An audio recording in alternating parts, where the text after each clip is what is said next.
झाड़ खाने camera camera तो लेने के और वीडियो करें।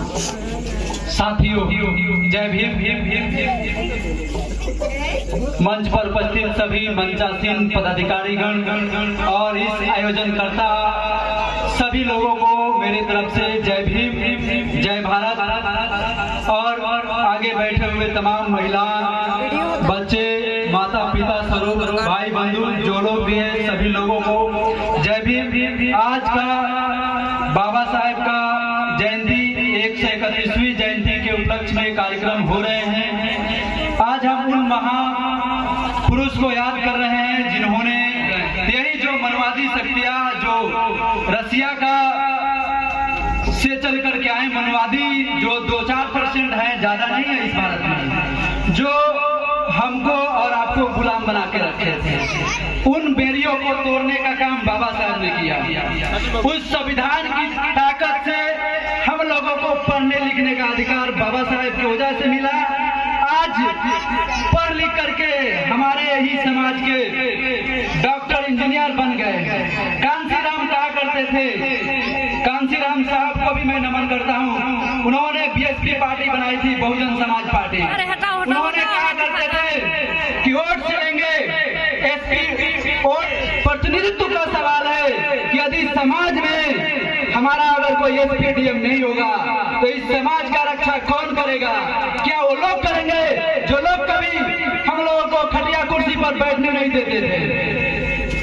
तो जैसे जैसे शिक्षा आई और उस संविधान की ताकत लोग पढ़ लिख करके समझने लगे, तब जाकर के हम लोग आज इस कुर्सी पर बैठे हुए हैं। नहीं तो वही समाज के लोग जो अपने आप को बहुत बड़ा मेरिटधारी कहा करते थे कि हम लोग बलवान हैं, पढ़े लिखे लोग हैं, तुम पढ़े लिखे नहीं हो, तुम जातिवादी हो, तुम्हारे मानसिकता है जो काफी निंदनीय है, और निंदनीय करने वाला है, क्योंकि तुम मनुष्य को मनुष्य नहीं समझते हो। आज भी तुम्हारे अंदर वो छोट विचार है कि कोई दलित भाई, कोई पिछड़ा भाई बड़ा अधिकारी बन के आता है, तो बढ़िया सूट बूट पहन लेता है, तो तुम्हारे पेट में दर्द होता है। तो आप लोगों को यह भी पहचानना होगा कि कौन हमारा दुश्मन है और कौन हमारा हितैषी है। जब तक आप नहीं पहचानोगे अपना भविष्य का निर्माण नहीं कर पाओगे, क्योंकि बाबा साहब बोले थे कि जो कौम अपना इतिहास नहीं जानती है वो अपना भविष्य का निर्माण नहीं कर सकती है। तो भविष्य का निर्माण करने के लिए अपने पूर्वजों को पढ़ना पड़ेगा, लिखना पड़ेगा। उन धर्मकांड जो कर्मकांड के जाल में हमारे माता बहनें फंसी हुई है, तो इसको भी खत्म करना होगा, क्योंकि बाबा साहेब का जो मंत्र था, शिक्षित बनो, संगठित रहो और संघर्ष, पढ़ लिख करके ऐसे बेकार पर रह जाएंगे। तो शिक्षा मौलिक चीज है, पढ़ना चाहिए। जिस तरीके से सरकारी विद्यालय को नष्ट किया जा रहा है, जब हम लोगों को पढ़ने लिखने का अधिकार नहीं था तो विद्यालय नहीं थे, आज पढ़ने लिखने का अधिकार हो गया, हम लोग कुछ समझ गए, विद्यालय जाना चाहिए, तो उस सरकारी विद्यालय को तहस-नहस किया जा रहा है। ये जो जातिवादी मानसिकता, मनवादी मानसिकता वाले लोग सत्ता में बैठे हुए हैं, वे लोग नहीं चाहते हैं कि कोई दलित, कोई पिछड़ा, कोई आदिवासी इस देश में एसपीडीएम कलेक्टर बने। आपके सारे रास्ते बंद किए जा रहे हैं। बहुत सारे लोग हमारे ही लोगों को भड़काया जाता है कि वो आपके बच्चे समाज के नहीं पढ़ रहे हैं, इसलिए उनको नौकरी नहीं मिल रही है। ये सरासर बात गलत है। आप लोग इस मैसेज को दूर दूर तक पहुंचाइए। कॉलेज में या बड़े बड़े जो एजुकेशन सिस्टम में मनवादी लोग बैठे हुए हैं, वे आपके बच्चे का इंटरव्यू में कम नंबर दे रहे हैं। तो ये सारे बात को समझना होगा। ऐसा नहीं है अगर हमने गया बड़े जो आईपीएस आईएएस का एग्जाम निकाल लिया, इंटरव्यू में हमारे नंबर कम दिए जा रहे हैं, 1 नंबर 2 नंबर दिए जा रहे हैं। वही पांडे जी, दुबे जी, त्रिवेदी जी का बच्चा आ रहा है तो उसको 30 में 28 दिया जा रहा है। तो आपके साथ खेल हो रहा है। अब अब जातिवाद थोड़ा महीन हो गया है। बड़े बड़े पावर सेक्टर में, मीडिया में, जुडिशरी में वहाँ जातिवाद हो रहा है। हमारे नेता भी नहीं बोल रहे हैं। इसलिए समाज के ऊपर एक जिम्मेवारी है कि अपना आवाज को बुलंद करें। जब तक इनसे नहीं लड़ा जाएगा अपना हक अधिकार नहीं मिलेगा। जो बाबा साहब ने अपने 4-4 बच्चे को कुर्बानी दे करके हमें जो अधिकार दिया था, वो अधिकार खतरे में पड़ गया है। इस अधिकार को बचाना होगा। बचेगा कब? जब हमारे समाज के बच्चे पढ़ेंगे और बाबा साहब को जानेंगे, समझेंगे कि जो व्यक्ति हमारे लिए अपने बच्चे को कुर्बान दे दिए, अपने लिए कुछ नहीं इकट्ठा किया, घर द्वार कुछ नहीं बनाया, उसके अगर दिया हुआ अधिकार भारत में है और उस अधिकार से हम लोग दिख रहे हैं, कुछ जिंदा है, मानव के रूप में है, तो उस अधिकार को बचाने के लिए लड़ाई लड़ना होगा। क्योंकि शिक्षा वह शेरनी का दूध है, जो पिएगा वही दहाड़ेगा। और हमारे समाज के जो बुद्धिजीवी हैं उनसे हमारा कुछ अपील भी है कि अपने जो भी बच्चे हैं उन बच्चों को पढ़ाई लिखाई के साथ साथ सामाजिक जो महापुरुषों का जो किताबें हैं, उनका विचार है, उनको स्टडी कराइए, उसको समझाइए और इस तरीके के कार्यक्रम में उनको भी सहभागी बनाइए। तब जाकर के समाज तैयार होता है। समाज 1-2-4 दिनों में नहीं तैयार होता है। समाज तैयार करने के लिए बरसों लगते हैं। आज ये समाज इतना इकट्ठा हुआ है, इसको इकट्ठा करने के लिए कई सौ बरस लगे हैं। तब जाकर के हम लोग इतना इकट्ठा हो पाए हैं। नहीं तो हमारा समाज मेढक के स्वरूप है। लेकिन इसी मेढक को हटा करके मधुमक्खी के तरीके बनना होगा, तब जाकर के कल्याण होगा। नहीं तो सारा सिस्टम में बहुत उलट पुलट का कार्य चल रहा है। आरएसएस का एजेंडा है कि 2025 में SC/ST OBC समाज के लोगों को गुलाम बनाने का प्रक्रिया चल रही है इस देश में। क्योंकि आरएसएस का 100 साल 2025 में होने वाला है। आपको धर्म के नाम पर फुसलाया जाएगा। कब? वोट लेने के लिए। दलित भाई, पिछड़ा भाई हिंदू बन जाता है कब?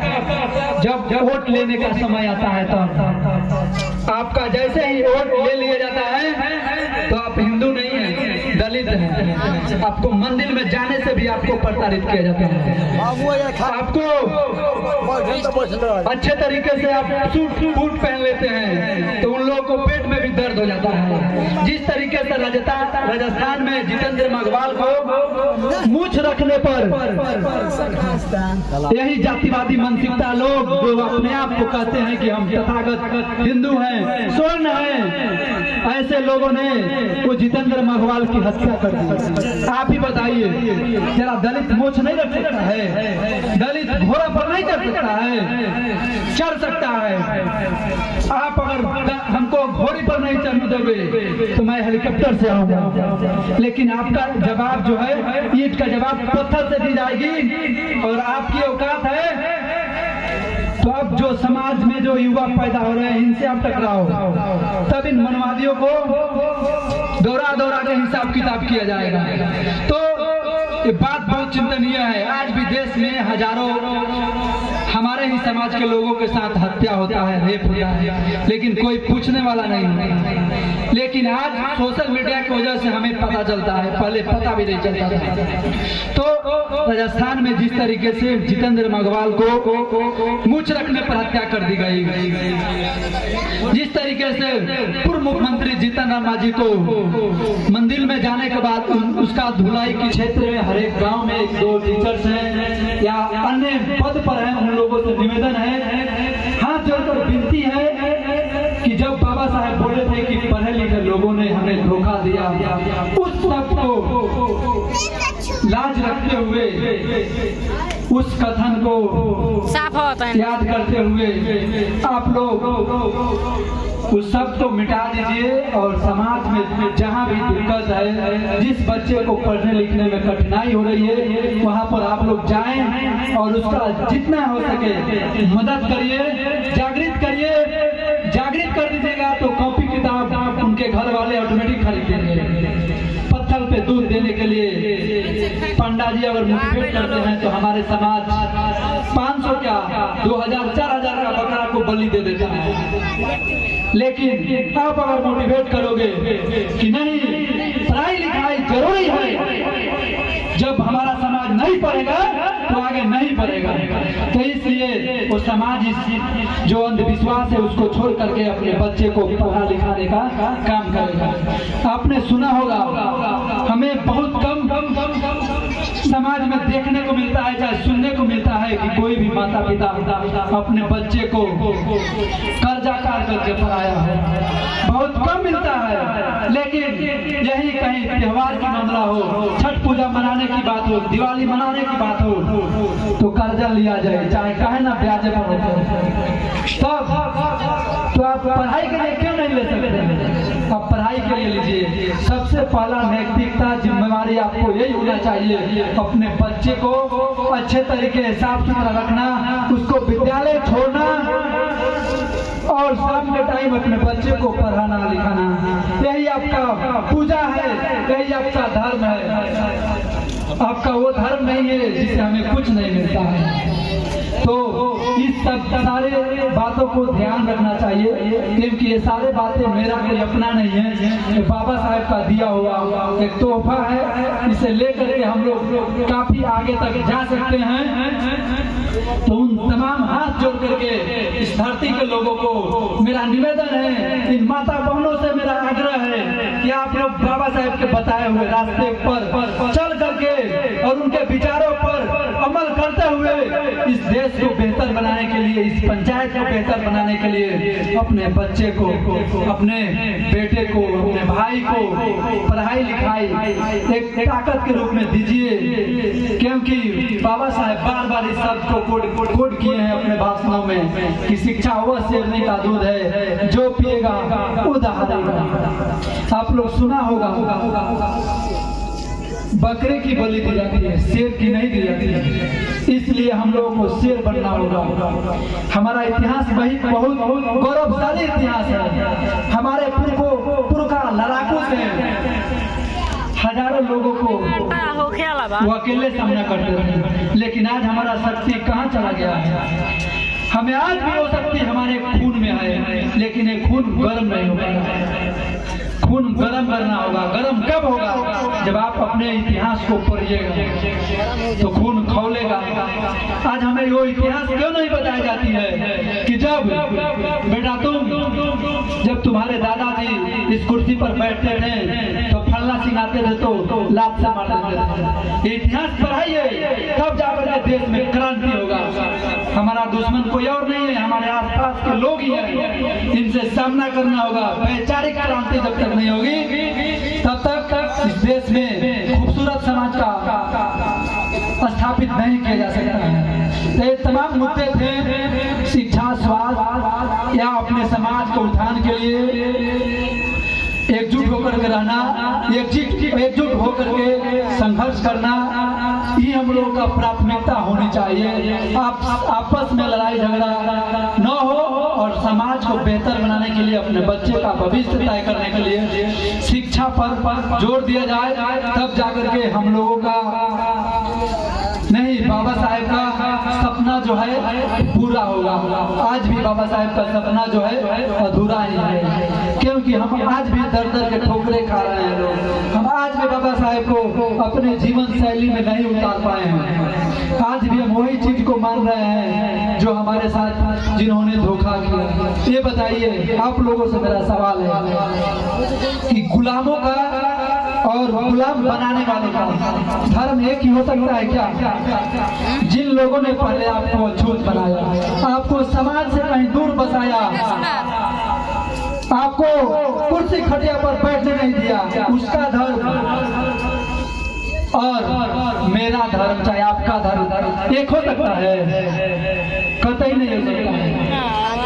तो इन तमाम बातों पर आप लोगों को ध्यान देना चाहिए, क्योंकि मान सम्मान स्वाभिमान अपने ही समाज के लोगों को दीजिए, जो लोग आपको मान सम्मान स्वाभिमान देते हैं। और उनको आप लोग जिस दिन मान सम्मान स्वाभिमान के साथ साथ दान मतदान देना बंद कर दीजिएगा ना, उनकी नस जो है बंद हो जाएगी, उनका ऑक्सीजन बंद हो जाएगा। उनका ऑक्सीजन क्या है? उनका ऑक्सीजन दान है, वोट है। आप लोगों हम लोगों से वोट जो है फैसला करके ले लेते हैं, ठीक है। इन तमाम चीजों को आप बंद कर दोगे ना तो उनका जो है सांसें रुक जाएगी और हम लोग एक बेहतर मुकाम पर पहुंचने में कठिनाई नहीं है, क्योंकि बाधा है। जो समाज में आगे है, जो अपने आप को प्रबुद्ध वर्ग समझता है, वही हमारे लोगों का बहुत बड़ा विरोधी है, बहुत बड़ा शोषण करने वाला समाज है, जो आपका हमारा उत्थान नहीं समझता है। तो ये तमाम बातें हैं। मैं अपना बात को विराम दे रहा हूँ और सारे लोग होंगे और दोबारा इसमें काला डुमरा को नमन करता हूँ। इन तमाम माता बहनों को मैं एक बार जोर से जय भीम बोलता हूँ और आप लोगों से निवेदन है कि बाबा साहेब के विचारों को आप लोग अमल करिए, क्योंकि बाबा साहेब को